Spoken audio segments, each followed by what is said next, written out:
Hello everybody, welcome back to my channel. My name is Cherry Cheeks and today we are talking about the phenomenal, the fabulous, the always educational Burlycon. I've mentioned Burlycon a few times in past videos and I'm so excited to finally be able to talk about it and to share some of my things that I love about it and what Burlycon is. Before I begin this video, I will say that I am not a representative of Burlycon or on the team of creators for the convention. However, I am a huge fan and every time I go, my life transforms into a brand new direction. I got in touch with them and I have full permission to share my own thoughts and insights around Burlycon, and I'm very, very excited to go on this journey and to share a little bit more. With that said, let's just dive right in. On the website they have written as their mission statement, Burlycon is a community-oriented professional growth and educational organization for burlesque performers, fans, and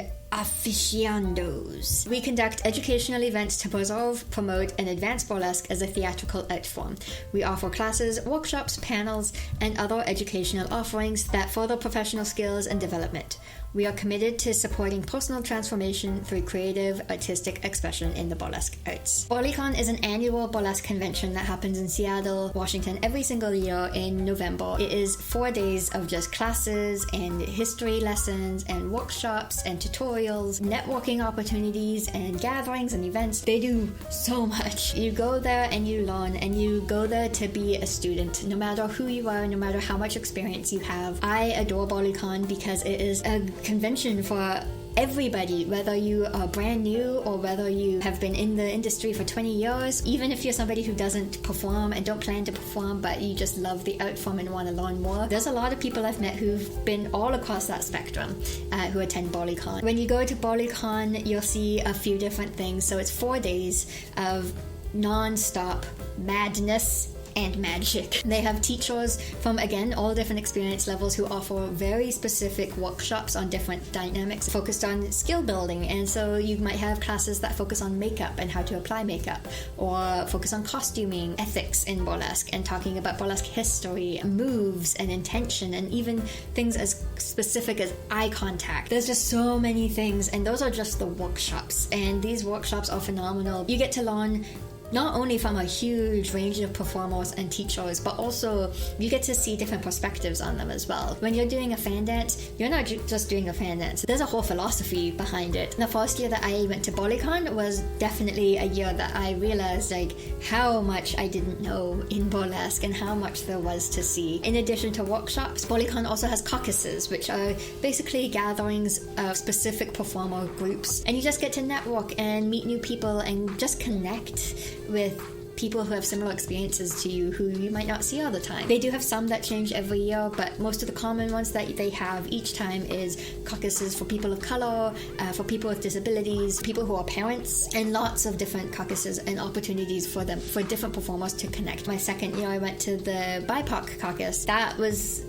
so transformational for me. It was other people of color who encouraged me to go and who asked me if I was a person of color, and who really welcomed me without any questions, which was phenomenal. And that energy was just so huge, and validation is something that I am a strong advocate for. I think validation can go miles, days and years and lifetimes for people. I'm just forever grateful for those individuals who encouraged me to attend and who welcomed me. Every year they have a theme. I'm actually wearing my very first theme here. The first year I went to Burlycon, glamping was the theme. It's more to love, pajamas on. The great thing about Burlycon is you can literally wear whatever you want. You see people who go relatively glamorous with hair flowers and makeup, but most of us just go in pajamas all day for 4 days, or most of us will wear yoga pants or comfy clothes because you're doing a lot of moving and even making things sometimes. It's a lot to be fabulous while doing that much work. That theme expands everything for Burlycon, whether it's the decor or the events that they host. It can definitely feel like a lot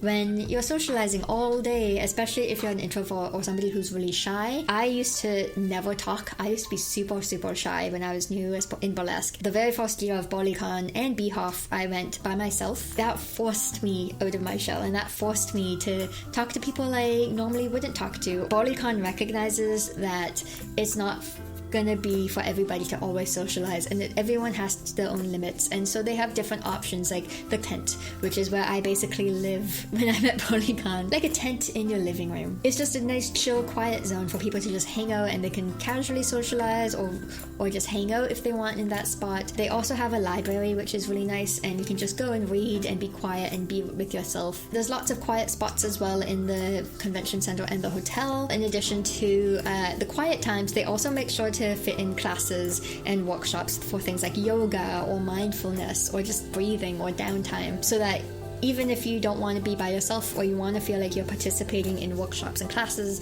you can still do that, but they'll be really chill downtime classes and not either high mental capacity to learn or high upbeat movement classes. Even if you just need to go back to your room, that's totally okay. You don't have to take a class every single time. You can get burned out super easily. I do plan to make a video in the future closer to Burlycon when it's happening again in 2022, talking about how to prepare and how to not burn out. But for now, just know that you can take a break and you don't have to take everything and do everything, which is really important if you want to enjoy your time at Burlycon. And one of the number one reasons I love Burlycon, in addition to learning and hanging out and doing all these different things, is I love buying stuff. Burlycon has a big room which is phenomenal for vending. You've seen me wearing a lot of hair flowers in my videos. A couple of those are from Amber Ray, who I'll link her stuff down below. Also things like costume pieces and gloves and pasties and just rhinestones that are by themselves, just bulk rhinestones, or you can buy body glitter or makeup. I remember very distinctly that first time I went to Burlycon and I walked into that vending hall. You don't realize how much stuff sparkles until you have a hall that's nothing but sparkle. like I knew rhinestones were sparkly on the costume piece, but when you see nothing but tables full of sparkly rhinestoned items, it blew my mind. And my favorite thing, I know I keep saying everything's my favorite, but I just love Burlycon. My actual thing that I look forward to the most every single year at Burlycon is peer reviews. Peer reviews are a burlesque community event that happen every year at Burlycon, and basically you sign up, you do a presentation of one of your acts, whether it's an act that you're looking to debut sometime soon, or you've done it in the past 5 years 100 times and you just want to learn how to take it up to that next level. You present it in front of everybody who attends. You have a panel of 4 or 5 performers who have tons of experience in burlesque, and each one of them will give feedback to specific things. They'll say things that they love about the act, and then they'll say things that they question, or things that I think you could do a little bit better with this piece, or I wonder what would happen if you did this. There's only the panel who can give you verbal feedback at peer reviews, but everybody who attends and watches gets to write on a card and give their feedback as well, and you get to take home those cards and keep them for yourself. You can take or leave any advice that's given to you because it's your act at the end of the day. Comment cards are also filtered out by the Burlycon committee so that you know you're getting good feedback and not just getting opinions or things that are really not helpful, especially when it's such a vulnerable thing to present something for feedback in front of that many people. Every single year, Burlycon has one invited burlesque legend to attend their event, as well as one invited presenter. I remember when I was brand new to burlesque being told that burlesque legends are a big deal and you should know your history, and I was like, yeah, of course I'm gonna care and want to know about the history and the trailblazers. It wasn't until I actually got to talk to a legend and sit down and hear their stories when it clicked. It's difficult to realize exactly like how big of a deal it is to know your legends and how important it is to know your history without connecting with them. Burlycon, I just adore them because every year they make an effort to bring in legends, to tell their stories, to share their own histories, and also to talk about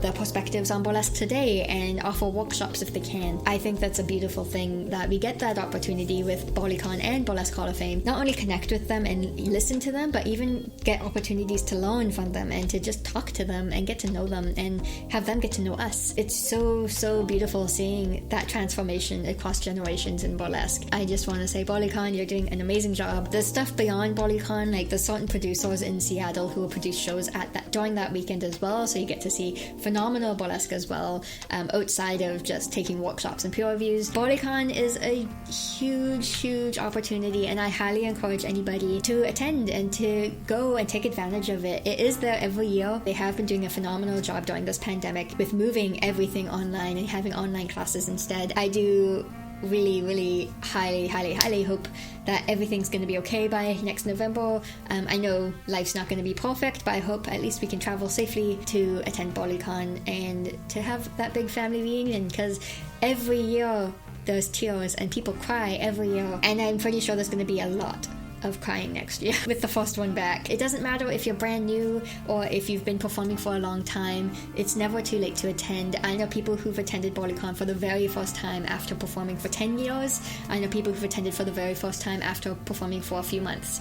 And doesn't matter, you're not any more or less valid if you attend Burlycon, but if you can, I highly encourage you that you can, and take advantage of things like sponsorships and the early bird tickets. Burlycon tickets are on sale right now, so if you ever want to grab tickets, you can go to the website and check it out and get your tickets for next year, November 2022. Check out what they're all about and learn about some of their classes. I will be making a bunch more videos on Burlycon and preparing for it and what to expect. And yeah, other than that, if you have any questions or comments down below, you know the drill.